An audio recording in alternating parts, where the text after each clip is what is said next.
مسئلہ وہاں پہ پیش آتا ہے جہاں پہ گوشت کھانا ہے، ذبح کرنا ہے۔ اس میں پہلی شرط یہ ہے جانور حلال ہو، دوسری شرط یہ ہے کہ اس کو اسلامی طریقے سے ذبح کیا گیا ہو، تیسری شرط یہ ہے کہ اس کو کسی مسلمان نے یا عیسائی نے یا یہودی نے ذبح کیا ہو، کیونکہ عیسائی یا یہودی کے ہاتھ کا ذبح کیا ہوا بھی ہمارے لیے جائز ہے۔ چوتھی شرط یہ ہے کہ اس کو ذبح کرتے وقت اس کے اللہ تبارک و تعالیٰ کا نام لیا گیا ہو۔ دوبارہ دیکھ لیں، جانور حلال ہو، اس کو اللہ تعالیٰ کے بتائے ہوئے طریقے کے مطابق ذبح کیا گیا ہو، اس کو مسلمان نے ذبح کیا ہو یا عیسائی نے ذبح کیا ہو یا یہودی نے ذبح کیا ہو، چوتھا اس پہ اللہ تبارک و تعالیٰ کا نام لے کے ذبح کیا ہو۔ اگر ان میں سے ایک بھی شرط ختم ہوگی وہ گوشت ہم نہیں کھا سکتے۔ جانور حلال نہیں ہے وہ تو بات ختم، اس کو ذبح بتائے ہوئے طریقے کے مطابق نہیں کیا گیا، اس کو مشین کے ساتھ ذبح کیا یا کوئی اور طریقہ کیا گیا، وہ بھی ہمارے لیے حلال نہیں ہے۔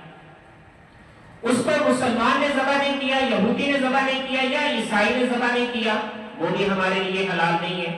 یا یہ تینوں شرطیں تو موجود ہیں، ذبح کرتے ہوئے اس پہ نام، جان بوجھ کے نام، اگر تو غلطی سے نام بھول کے چھوٹ گیا اس پہ تو گنجائش نکل آئے گی، جان بوجھ کے اللہ کا نام نہیں لیا پھر وہ بھی حلال نہیں ہے۔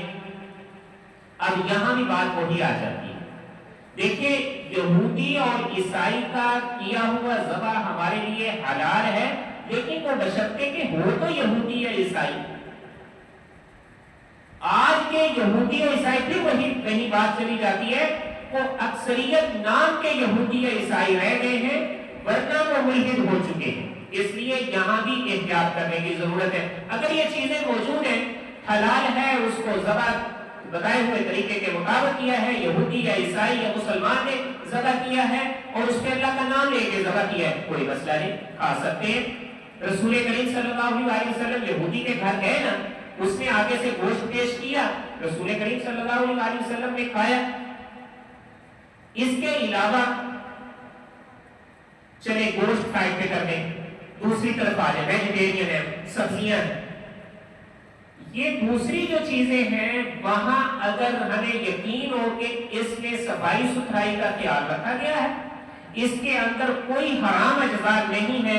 ہم کسی بھی مذہب والے کے ہاتھ کا ہم کھا سکتے ہیں، اس میں ہمیں کوئی قباحت نہیں۔